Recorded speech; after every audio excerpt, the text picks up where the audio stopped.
Quédate hasta el final de este video porque tengo una pequeña sorpresa preparada para ti. Si no te has dado cuenta, sobre la mesa hoy tengo algo muy especial, que son mis cartas del tarot. Esta es la bolsita donde yo los conservo. Y como viene muy al tema, al final del video voy a extraer una carta. No se trata de una lectura sobre el futuro o sobre el caso en sí que voy a narrar hoy. Pero será un ejercicio de reflexión más que todo, porque como ustedes saben, si conocen el tarot, las cartas del tarot encierran un universo muy grande, un universo humano, porque cada arcano, en este caso los arcanos mayores, encierran una característica intrínseca del humano, de su psique, de su espíritu, de lo más profundo del ser humano. De manera que, como ya conocemos el final del caso, no pretendo dar ni siquiera una opinión porque sería absurdo tratándose de un caso que ya se resolvió. Pero vamos a ver si la carta que voy a extraer nos puede decir algo al respecto. Y sería interesante, una especie de juego si lo queremos llamar así, aunque con el tarot nunca se juega. Y en esta historia ya vamos a ver por qué.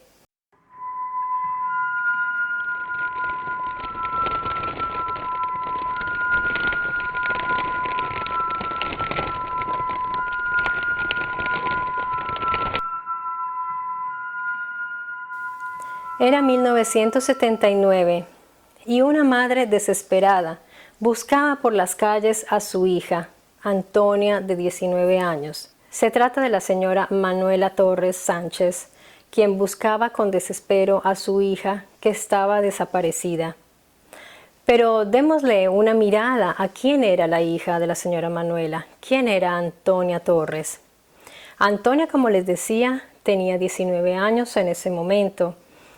Por como la describen todas las personas más cercanas, era una muchacha bastante independiente, era una muchacha con bríos, una muchacha que no le tenía miedo a nada.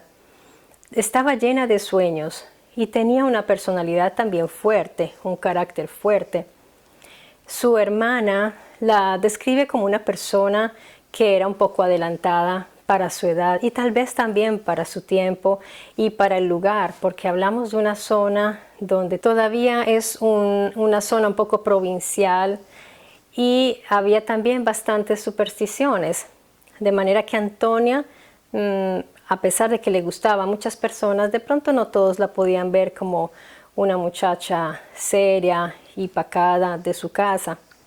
Ella era la quinta de 10 hijos, por lo tanto creció con un hogar modesto, sin lujos, porque era una época también difícil, hablando en términos económicos, para conseguir el sustento. La madre de Antonia dice que la crió con mucho amor, pero también con disciplina, y que Antonia sabía que debía obedecerle, o si no, volaba la chancleta, o mínimo una bofetada. Entonces, en esos tiempos era así. No se escandalicen porque eso era normal en las casas. Pero Antonia decide en algún momento cambiar de vida. Y Antonia era una persona, aparte de estar llena de sueños, era una persona que era muy decidida, sabía lo que quería. Y dentro de esas decisiones que solía tomar, tomó la decisión de irse a vivir donde su mejor amiga. Ella se va a vivir a la casa de su mejor amiga, Olga. Allí, estando donde Olga, conoce a un joven, el joven Fernando Olmos, y se enamoran. Ellos dos, eso fue amor a primera vista, empiezan una relación bastante intensa en poco tiempo, son inseparables, van de aquí para allá. Les gusta mucho frecuentar un lugar, una caseta, una especie de cabaña que se encuentra en Caspe. Ahí ellos suelen encontrarse de vez en cuando, tal vez para estar un poco a solas. Pero un día, de repente, Fernando desaparece y Antonia está desesperada. Antonia se desahoga mucho con Olga, le dice que está angustiada, que es muy posible que él la haya abandonado. Olga trata de consolarla y no entienden por qué está desaparecido, si estaban tan enamorados.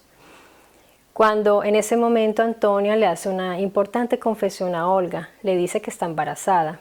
Ella le muestra el examen de embarazo y se abrazan y la ve muy ilusionada a pesar del momento que está pasando tan difícil. Entonces, con mayor razón, tienen que encontrar a Fernando y se van a la caseta ahí en Caspe, pero no ven ningún rastro de que Fernando haya ido ahí.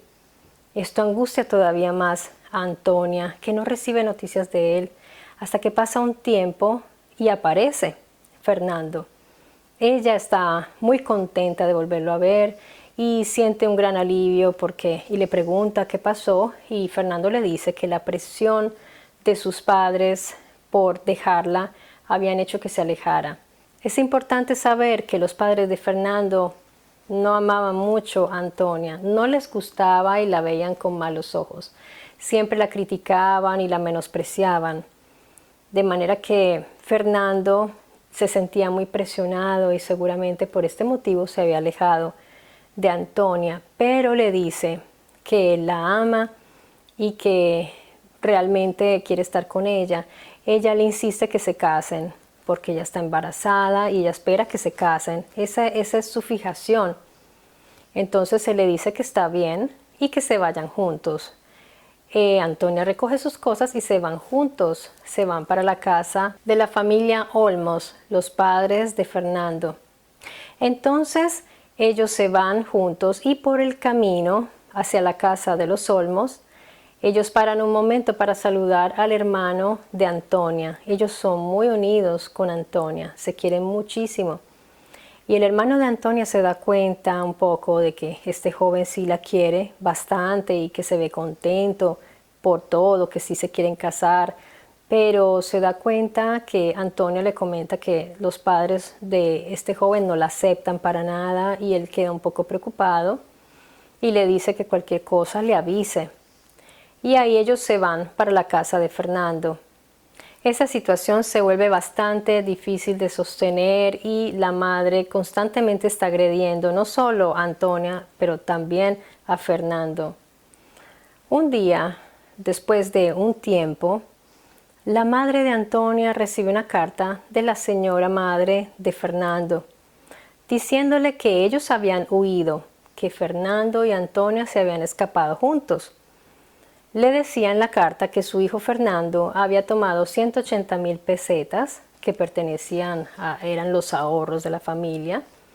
Había tomado toda su ropa y lo mismo Antonia había tomado todas sus pertenencias y también se llevaron con ellos una carabina que para defenderse en caso de... Y se fueron en la 600, el automóvil de Fernando. La señora, después de firmar como ella y el esposo, Domingo, le dice a la señora que debería preocuparse más por su hija y que debería controlarla porque es una persona bastante difícil de manejar, de controlar, y le sugiere que la mande a un convento. Esto es una cosa muy ofensiva, pero la madre de Antonia ya sabe cómo es esta señora, ya saben qué tipo de persona es. En el mes de marzo, la madre de Antonia vuelve a recibir una carta de la madre de Fernando, donde le dice que su hijo había regresado solo, que no estaba con Antonia, que Antonia había abandonado a su hijo y que además se había llevado el dinero, las 180,000 pesetas que él se había llevado cuando se habían ido juntos. Y esto sí que alertó a la madre de Antonia. Esto ya le pareció grave. Y ella se dirige a pedir ayuda a un medio de comunicación que en ese tiempo era la gran esperanza para las personas que habían perdido un familiar que estaba desaparecido. En ese tiempo estaba este periódico llamado Pronto, que prometía a las personas que las ayudarían a encontrar muy pronto a su familia, a sus familiares. Esta revista recibía constantemente tantas peticiones que publicaban solo los casos más urgentes. Así llegó Antonia a formar parte de esta galería de la esperanza, si la podemos llamar así, de fotografías de personas desaparecidas.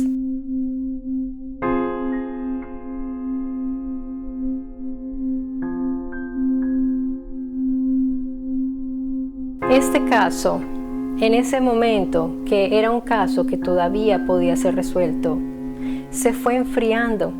Pasaron muchos años, pasaron 10 años, para que todo diera un giro de 360 grados y que se volviera uno de los casos más increíbles en la historia de la investigación, de la investigación criminalística, porque todo lo que envolvió es tan extraordinario y tan distinto y fuera de lo común, que las personas que estuvieron envueltas en ese caso quedaron marcadas para siempre. El detective Jorge Colomar fue invitado a un programa radial bastante particular, que en ese momento estaba muy en auge en España. ¿Y saben por qué era tan especial? Porque lo dirigía una vidente. La primera vidente en echar las cartas del tarot en una emisora. No era algo usual. Y mucho menos usual era que un detective privado colaborara con una vidente en un programa radial. ¿En qué consistía este programa? Las personas, los radioescuchas, podían comunicarse con la emisora y preguntar, hacer preguntas de todas las inquietudes que tenían de pronto respecto a un familiar perdido, a un objeto perdido, a algo, una lotería que se querían ganar, cualquier cosa, pero sobre todo lo que tenía que ver con personas extraviadas y más o menos por el estilo, o casos a resolver. Así que el detective se encontraba allí ejerciendo su rol, él colaboraba en el programa, pero él dice que no era una persona creyente en las cuestiones adivinatorias, no era una persona que fuera muy adepta a ese tipo de creencias. Él simplemente estaba ahí para ofrecer sus servicios profesionales como lo que era un detective privado, lo que es. Esa noche cambiarían muchas cosas. Esa noche fue distinta a todas las demás.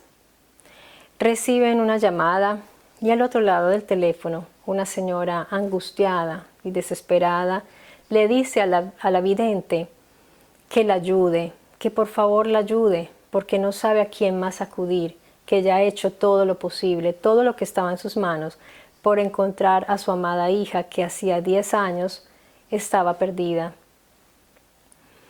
La vidente dijo que en ese momento sintió un gran escalofrío en su cuerpo, no solo por su espalda, lo sintió en todo su ser. Era el frío de la muerte.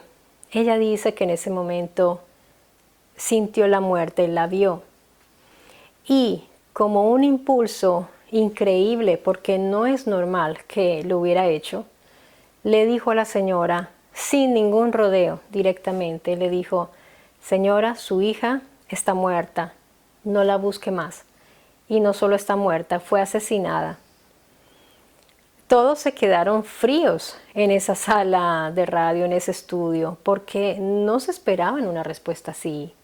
Ni siquiera la vidente sabía por qué estaba dando una respuesta así. Yo les voy a decir una cosa aquí entre paréntesis. Una persona que maneja el tarot, una persona que tiene que comunicarle ciertas cosas a una persona que está esperando una lectura de unas cartas, jamás le va a decir algo tan contundente y tan duro de esa manera, si se lo dice. Y la vidente después llegó a declarar que ella misma no sabía por qué lo había dicho así. Ella no sabía ni por qué lo estaba diciendo, ni qué estaba haciendo. Sentía que había una especie de influjo, de fuerza mayor que la empujaba en ese momento a decirlo. Esa noticia fue como un puñal clavado en el corazón de la señora Manuela, que se tuvo que sentar y se descompuso muchísimo. Cuando escuchó estas palabras, ella las sintió como una puñalada. Todos se quedaron en un silencio incómodo en esa sala radial, porque ninguno se esperaba algo así, como les decía. Después de esa llamada, la madre de Antonia se dirige a la oficina del detective privado y ella le ruega que por favor la ayude. Le dice: mire, yo no tengo cómo pagarle porque tengo una familia muy numerosa. Y el detective le contestó, señora, no se preocupe, cuente conmigo. Encontraremos a su hija, no sé cómo todavía, pero le aseguro que la encontraremos. Esas palabras fueron bastante fuertes porque se estaba comprometiendo a encontrar una persona que durante 10 años había estado completamente desaparecida, sin noticias, sin indicios ni nada. El detective emprende su viaje hacia Zaragoza. Toma su auto, llega a un lugar y se hospeda en un hotel. El primer destino que tiene es la última casa donde vivió Antonia, la casa de Olga, su mejor amiga. Él llega allí, se presenta, se reúne con Olga, le hace muchas preguntas y se da cuenta de la gran amistad que existía entre Olga y Antonia. Olga admiraba muchísimo a Antonia. Ella se quedaba embelesada con Antonia, la miraba y quería ser como ella. Antonia era 3 años mayor que Olga. Y para Olga, Antonia era lo que ella quisiera ser. La veía cómo se desenvolvía con las personas, su simpatía, su chispa, su personalidad, y le gustaba el modo de ser de su amiga. Eran unidísimas y se confiaban todos los secretos, de manera que Olga le comenta todo al investigador, le cuenta absolutamente todo, le habla de Fernando, le habla de la relación de Antonia con Fernando, le habla acerca del embarazo y durante esa conversación pasa algo muy especial. La madre de Olga se acerca, se sienta con ellos y le dice al detective, le dice, discúlpeme, yo tengo que contarle algo. Le va a parecer extraño, pero es que tengo esto aquí. El detective le dice, cuénteme señora, ¿qué pasa? La madre de Olga le cuenta al detective que ella soñó con Antonia. Un día soñó con ella, que la vio en un lugar donde Antonia estaba encerrada, no podía salir porque estaba rodeada de llamas y el fuego no le permitía salir ni por una puerta de adelante ni por una puerta que había atrás. Era un lugar con 2 puertas y que Antonia gritaba y pedía auxilio y pedía ayuda, pero no lograba salir de ahí. Ella dice que se angustió mucho con ese sueño y que se lo tenía que contar a él, ya que él estaba empezando como a recorrer los pasos de Antonia buscando su rastro. Esto para el detective significaba simplemente un desahogo de una señora que tenía una gran tristeza, porque para ella era como otra hija. De hecho, vivió en esa casa también Antonia. ¿Cuál era el siguiente destino para el detective? Definitivamente la casa de la familia Olmos. Él se dirige allá, llega a la casa, una casa campestre, y lo reciben un par de ancianos. La señora es una señora que habla con un volumen alto, es bastante fuerte, se ve, ¿no? Y él dice, era la típica gente de campo, pero nota que la que manda ahí la batuta es la señora, porque el señor Domingo es un señor muy silencioso, introspectivo, que siempre está observando, está presente, pero no participa y no dice nada. Así que él se concentra en entrevistar a la señora, que es como más elocuente. Y se da cuenta que cuando la señora habla de Antonia, le cambia el tono de voz. Esa voz se vuelve más aguda, más áspera, y las manos se vuelven como garras, dice él. Pone sus manos en forma de garras y se pone muy nerviosa. Se le nota el nerviosismo cuando habla de Antonia, a pesar de que diga que sí es muy chula, como dicen los españoles, que es una chica muy chula.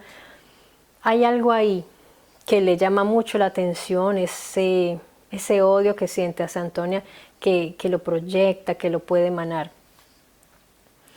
La señora le dice al detective que Antonia no estaba embarazada, que ellos se dieron cuenta que era mentira, que eso no era verdad, que era solamente para chantajear al hijo, pero que Antonia no estaba embarazada. Y la señora le comenta que la última vez que vio a Antonia fue una vez que fue a la ciudad y vio el carro, vio la 600 de Fernando, y Antonia estaba dentro. Fernando seguramente estaba haciendo alguna diligencia. Ella se acerca y tiene una discusión ahí con Antonia. Y la señora dice que en ese momento llega Fernando y él trata de calmarlas a ambas sin poder lograrlo y le devuelve el dinero, las 180,000 pesetas, a la señora y se van. Ella dice que ese fue el último gesto de su hijo antes de que se fuera con Antonia. Entonces el detective se acordó que en la carta que estos señores le habían escrito a la madre de Antonia no decía que hubiera devuelto el dinero, decía todo lo contrario.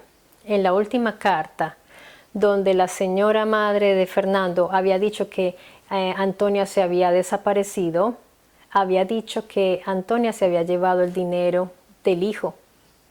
Y en este caso estaba diciendo que el hijo le había devuelto el dinero a ella. Era todo muy extraño y había muchas contradicciones y el detective ya empezó a sentir que ahí había algo más. No le gustó muchas cosas que vio. El joven Fernando no estaba, pero él dijo: yo necesito oír la versión de Fernando. Así que regresó, se encontró con un muchacho que no había dormido bien, un muchacho lo vio más bien triste, como preocupado, con ojeras, le hizo las preguntas para indagar y lo mismo Fernando también tenía la versión de que Antonia no estaba embarazada y le dijo que lo había abandonado y que simplemente se había ido. Después de esa entrevista que el detective tiene con Fernando, él se va para el hotel y hace un informe, escribe todas las versiones, todas las cosas que escuchó de cada uno de los testigos y las personas implicadas. Y ese informe lo manda a la policía. Cuando esa ya es una denuncia formal a la policía, ese caso prácticamente se vuelve a abrir. Y la policía se da cuenta de algo muy importante, porque primero que todo les parece inconsistentes todas las versiones que hay allí. De manera que ellos van a mirar en los registros, porque ¿cómo es posible que Antonia en todo ese tiempo, 10 años, no haya trabajado, no haya hecho un curso, no haya comprado nada? No encuentran un registro de un nacimiento, no hay algo que testimonie, un certificado de un ingreso a una clínica, nada.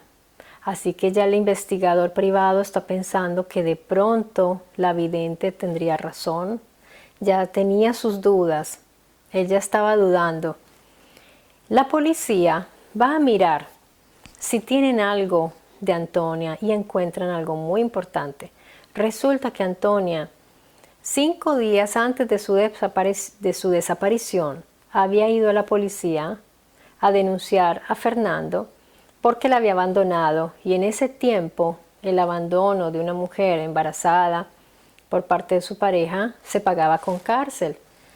Entonces ellos ven esa denuncia, pero ojo, porque 4 días después de esa denuncia, ella retira la denuncia y vuelve a declarar que Fernando regresó, que se arrepintió de haberla dejado y que se quería casar con ella. Y esa retirada de denuncio, estaba firmado por el mismo Fernando. Muy importante esto. Todo esto, ese reencuentro de ellos fue un día antes de la desaparición de Antonia. Entonces ya tenían algo importante. ¿Qué hace la policía? Ellos llaman a Fernando con el pretexto de preguntarle si tenía el porte de armas, porque acuérdense que él se había llevado una carabina de su casa con la historia de que tenía que protegerse. Efectivamente le hacen el interrogatorio y empiezan a presionarlo. Y en un cierto momento Antonio dice: está bien, les voy a contar todo. Él ya no puede sostenerse más con las mentiras y dice que lo va a contar todo. La primera versión, esta es la primera versión que él da ante la policía. Él dice que se fue con Antonia para que ella abortara, para que abortara a su bebé. Se van juntos a una clínica y cuando salen de la clínica ella empieza a desangrarse y van hacia la caseta donde ellos solían ir, ¿se acuerdan de la caseta de la cabaña? Pero que en el camino ella se está desangrando allí en el carro, de manera que él se para ahí en la caseta y se da cuenta que ella se desmaya, la levanta y se da cuenta que está muerta. Entonces, ¿qué hace él? Dice que se asustó mucho, que no sabía qué hacer. Recogió escombros y cosas que encontró allí en esa caseta y le prendió fuego al cuerpo de Antonia. Él se va de ahí muy afligido y ahí es cuando regresa a la casa. La familia y la mejor amiga de Antonia no están de acuerdo con esa versión, porque ellos vieron cómo estaba ilusionada Antonia y feliz por su embarazo. De hecho, quería casarse con Fernando. Ella no podría haber hecho eso. Ellos dicen, ella estaba dispuesta a tener a su bebé, con o sin Fernando. Así que con todo este testimonio, el investigador privado no se quedó allí.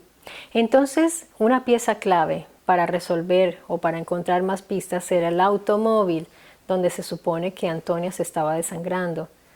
Ellos van a seguirle el rastro a este automóvil que podía estar en un deshuesadero, quién sabe en dónde, pero descubren que Fernando se lo había vendido a un amigo. Se entrevistan con el amigo y el amigo dice, sí, yo soy muy aficionado a ese modelo, a la 600, me encanta y se la compré. Y le dicen, bueno, podemos examinar el auto. Y él, sí, claro, pero hay un problema. Yo cambié toda la tapicería, cambié los cojines y yo, ay, no. Pero después él dice, no, pero hay un solo asiento que no cambié. Le preguntan cuál es y él dice, el del copiloto. Y todos, pues, imagínense la felicidad, dieron, ese es el único del cual necesitamos los datos que vamos a recoger. Examinan el asiento del copiloto y ustedes no se imaginan el resultado.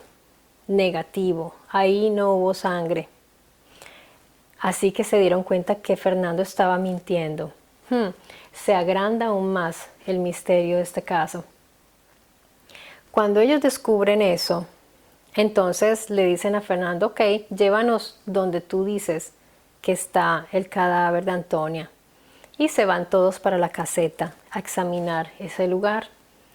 Cuando llegan, el detective cuenta que la caseta había sido comprada por otra familia.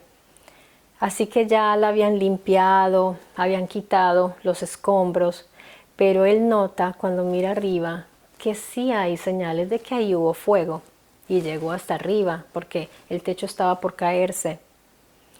Se acordó del sueño de la madre de Olga. Se le vino inmediatamente a la mente ese sueño. Ya se imaginan cómo se sintió. Además, cuando apenas se acordó del sueño, él miró cómo era la caseta y adivinen qué. Tenía dos puertas, una de adelante y una atrás. En ese momento empiezan a moverse muchas cosas en este detective, que se le está moviendo el piso porque es una persona muy racional, una persona acostumbrada a solamente pruebas científicas. Y dicen, bueno, pues aquí hubo unos escombros. Le preguntan a los nuevos dueños, ¿dónde están los escombros? ¿Qué hicieron con ellos? Y ellos dicen, bueno, nosotros recogimos todo y lo llevamos ahí, a un basurero, lo botamos por ahí y medio enterramos eso. Pues vayan y busquen. No tenían nada, entonces fueron a buscar. Cuando empiezan un poquito a excavar y a pocos centímetros abrieron un hueco y empiezan a encontrar primero un mechón de tela, de como ese tejido de crochet de un chal violeta que solía usar Antonia cuando hacía un poco de frío. Ella se ponía su chal. Luego encuentran un pedazo de algo que no saben qué es porque son todos hombres. Cuando le preguntan a Olga, ella dice, claro, ese era el estuche del maquillaje preferido de Antonia. Y ella lo compone, ya sabe cuál es la tapa, cuál es... Ya tenían otra pista, pero lo más importante es que empiezan a encontrar huesos. Recogen unos poquitos huesos y un pedacito de hueso aquí, un huesito por aquí, un huesito por allá, pero poquísimos. vamos a ver qué puede lograr la forense con esta poca información. Ellos le llevan esto a la forense. La forense en primera mirada ya dice son huesos femeninos. Bueno, ya sabemos que es una mujer. Pero aquí pasa algo increíble, que jugó un papel importantísimo para resolver este caso. Y es que la forense encontró la parte inferior del cráneo de Antonia, pero no solo eso, encontró el único pedazo que tenía un orificio de un proyectil calibre 22 de carabina. Entonces, amigos, la forense dijo, esto puedo calificarlo como científica, lo califico como un milagro, porque de todas las partes del cuerpo que podían encontrar, se encontró precisamente ese pedazo del cráneo. Es increíble. Ella dice, yo no lo podía creer, o sea, de todo el cráneo, el cuerpo, encontramos el único pedazo, el único fragmento que tenía un orificio de bala. Así que es como si hubiera siempre una fuerza extraña detrás de todo que iba resolviendo o que los iba guiando a resolver el caso. Ellos súper contentos porque ya tienen una prueba definitiva de que Antonia no había muerto por un aborto y no había sido una muerte accidental, había sido asesinada por un tiro, un disparo. Y la balística dijo, el examen de balística y todo, que había sido de cerca, prácticamente a quemarropa. Ellos vuelven a llamar a Fernando, lo interrogan y le dicen, bueno Fernando, aquí tu versión no se sostiene, ¿qué nos vas a decir? Él dice, segunda versión, dice que ellos se fueron ahí cerca a la caseta famosa que les gustaba mucho y estaban allí conversando y que Antonia se puso muy agresiva con la historia del matrimonio, que ella se tenía que casar con él y que ella se puso furiosa y que le dio una bofetada a Fernando y fuera de eso lo insultó, le dijo cosas terribles. Ella se fue caminando hacia la caseta, Fernando se fue al carro, tomó la carabina, le apuntó y le disparó a una distancia, dice él, no sé cuántos metros. Y ya, la misma historia, que la decidió quemarla y todo eso. Pues bien, esa teoría ya no se sostenía porque la forense había dicho que el orificio había sido de un disparo cercano. De modo que esa versión era mentira. Ahora, el abogado de la familia de Antonia decía, una persona que da tantas versiones es porque no quiere hablar la verdad. Tiene algo muy importante que ocultar y no quiere definitivamente que se descubra la verdad. Así que era muy difícil creerle a este joven. Ya en la cárcel, ya todos los medios estaban hablando de este caso tremendo que se reabría después de 10 años, gracias también a la intervención de una vidente. Eso fue un revuelo tremendo, porque la llamada a la vidente se hizo famosa, obviamente. Y Fernando seguía sosteniendo esta versión. Ellos empiezan a profundizar más en todo y empiezan a interrogarlo de una manera ya más, hacerle más presión a Fernando. Yo me imagino que Fernando, asesorado por su abogado, dio otra versión más ya durante el juicio, porque lo llevaron a juicio y Fernando dijo que era que ellos habían decidido suicidarse porque la familia lo presionaba, porque ellos no querían separarse, entonces que se iban a suicidar. Así que Antonia le pide a él, dispárame porque yo no soy capaz de hacerlo, y él le dispara, así como decían, a quemarropa, ¿no? Pero que él después se arrepintió y decidió seguir viviendo y no quiso hacerlo. Bueno, esta versión todavía más increíble porque Antonia, todos sabían qué tipo de persona era. una persona independiente, luchadora, amante de la vida, que quería tener a su hijo, o sea que esa versión ni siquiera se tomó en cuenta. De los exámenes psiquiátricos que le realizan a Fernando surge que era una persona depresiva, que probablemente sufría de bipolaridad y le encuentran una cantidad de problemas psicológicos. El abogado de la familia de Antonia se da cuenta durante el juicio de la frialdad de esta persona, que es una persona que no muestra sentimientos o arrepentimiento, aun sabiendo ya que él lo había hecho, no mostraba señales como de sentimientos de culpa o algo así, de remordimientos. Y eso los dejó a todos bastante perplejos, porque una actitud muy rara. Después de todo esto, Fernando fue condenado a 20 años, que es un tiempo realmente muy corto para lo que hizo. Actuó con alevosía, seguramente con premeditación. No solo mató a su novia o futura esposa, mató también a su hijo. Y hoy día eso hubiera sido juzgado como un feminicidio, pero solo por decirles la gravedad de todo lo que conlleva el caso, para la familia fue una condena irrisoria. Y fuera de eso, por haber confesado y por haber dicho supuestamente su verdad, esta persona obviamente vio reducida su pena, así que no pasó 20 años en la cárcel. Y de hecho ya salió y ya rehizo su vida. Los padres de él están bajo tierra, así que pudieron vivir su vejez. Es un caso que fue resuelto de un modo que las personas que estuvieron directamente implicadas y que estuvieron envueltas en la investigación lo ven como algo sobrenatural, que fue guiado todo de una manera sobrenatural. Los mismos investigadores dicen, nunca habíamos visto un caso que se resolviera después de haberse enfriado por 10 años. Es muy difícil obtener respuestas y todo lo que fuimos encontrando, de la manera que se fue encontrando, fue de una manera casi mágica, como sobrenatural. Ellos mismos lo ven así. El detective que siguió toda la investigación, el detective privado, él dice que su visión respecto a lo paranormal y al mundo espiritual le cambió totalmente. Se dio cuenta que la vidente sí había tenido razón todo el tiempo.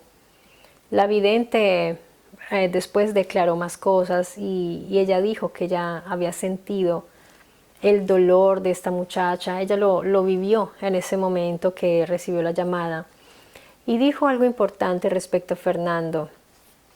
Ella dice, yo veo un hombre detrás de Antonia que le quita la vida. Yo lo vi desde el principio, lo vi en las cartas, eso se puede ver en las cartas.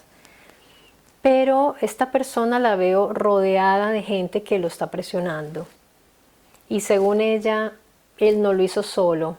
Igual piensa el investigador privado, dice, él no lo pudo haber hecho solo por su carácter, su modo de ser tan sumiso con su madre. Para la madre de Antonia fue la madre de Fernando la que cometió. O sea que todo lo hicieron en común acuerdo. Porque además ella dice, yo no creo que haya llevado esas 600, el automóvil de Fernando no entra a ese terreno tan escarpado. Ellos tuvieron que haber llevado el cuerpo de mi hija en el camión del padre de Fernando con toda la leña para haber hecho esa quema ahí. Porque esa quema de un cuerpo, para reducirlo así como lo encontraron, tenía que haber habido leña, madera. Y según él recogió cositas que había por ahí. Así que yo estoy de acuerdo también con esa versión. Y seguramente Fernando trató de proteger a la madre. Y el caso no termina allí, porque resulta que después el investigador privado envuelve a un periodista que en esa época estaba apenas empezando y era muy joven, que se pone en contacto con una amiga de Fernando que se intercambia cartas con él mientras él está en la cárcel. Y examinan las cartas donde Fernando deja ver entre líneas que él no lo hizo solo, al menos, que la madre era la responsable de eso y que él amaba mucho a su madre y que la admiraba y que jamás permitiría que ella pusiera un pie en la cárcel, que él no lo haría jamás. Entonces es muy probable, sí, que la madre de Fernando hubiera tenido mucho que ver con ese terrible crimen. Y bueno, ahora lo prometido es deuda y vamos con la lectura. Yo siempre guardo mis cartas allí y en un tiempo era muy activa con la lectura de cartas, pero hace mucho que no lo hago. Antes de hacer una lectura, yo solía siempre, o es algo que siempre hago, siempre las paso por la llama de una vela, o sobre todo del incienso. Es un modo como para purificarlas, para limpiarlas, como lo quieran llamar. Y me encanta el tarot, me encanta mi tarot. Es el tarot de Marsella. No sé si en español tal vez se llama Marsella. Aquí en Italia lo llamamos el tarot de Marsella. Como verán, no soy muy práctica en la mezcla. No. Bueno, las cartas ya las he mezclado. Las voy a dividir. Y voy a escoger una sola, a ver qué nos dice respecto a la historia que les acabo de contar. Vamos a ver, el tarot es bastante elocuente, siempre dice muchas cosas. Oh, bueno, esta carta se llama el ahorcado. Es un personaje que está colgado de los pies. Y yo les voy a decir a mí qué me comunica esta carta respecto a este caso, que ya lo conozco, que ya lo vimos y que no soy yo. En este momento no estoy haciendo una adivinación.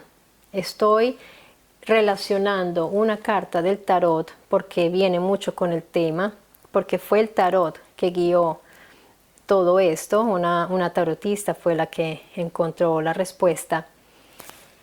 Está atado por los pies. Los pies son los que nos llevan. Hablemos de Antonia. Antonia, con sus pies, se fue muy lejos de su familia. Ella tomó decisiones. Nosotros caminamos con nuestros pies. Y fueron esos pies los que la llevaron como a irse, a buscar sus decisiones, a alejarse y a tomar esos caminos que la llevaron donde ella llegó. Está de manos atadas atrás también, imposibilitada esta persona que está aquí. Y un poco se parece un poco a la carta del loco. Si ustedes ven los colores, le ven la vestimenta, también está muy relacionada con la carta del loco, que es una persona que no piensa mucho, que es instintiva, es una persona que va y ahí está el precipicio y no le importa.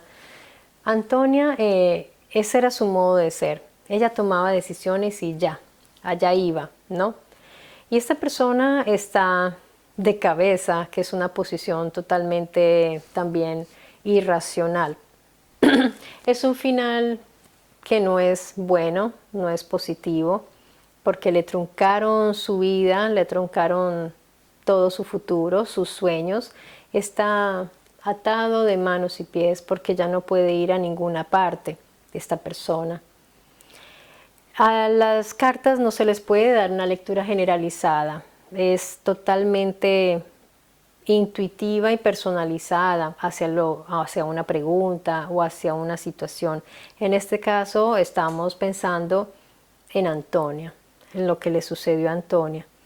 Y este no es un final feliz, porque tratándose de una sola carta, en este caso no es una lectura porque no hay acompañamientos, es una conclusión más bien, lo que yo diría, y además porque ya terminamos la historia aquí, termina la narración y no termina feliz. Sin embargo, la diferencia de la conclusión y esta carta Es muy curioso porque digamos que el caso en sí, como se concluye, también puede contradecir la carta y ya les voy a decir por qué. Antonia, a pesar de que ya no está en el mundo de los vivos y le quitaron su libertad de su vida, ¿no? Ella, yo diría que fue la que dirigió todo el caso. Yo diría que ella, desde el más allá, dirigió su caso y lo resolvió, porque movió las cosas de una manera magistral, increíbles, para que fuera este investigador, para que justamente la madre llamara a ese programa esa noche, para que fuera esta intuitiva señora que lee las cartas a tomar ese pedido de auxilio de la madre, para que se hubiera encontrado justamente el hueso donde estaba el disparo, para que no hubieran cambiado la única silla de ese carro donde ella estuvo sentada y que se supone donde se había desangrado. Entonces, amigos, díganme si este no es un caso increíble y extraordinario. Yo los dejo aquí y les doy gracias por haberme acompañado hasta este momento. Nos vemos muy pronto aquí en mi Story Channel con otras historias y otros misterios. No olviden dejar su like si les gustó el video y suscribirse para mantenernos en contacto. Hasta pronto, amigos.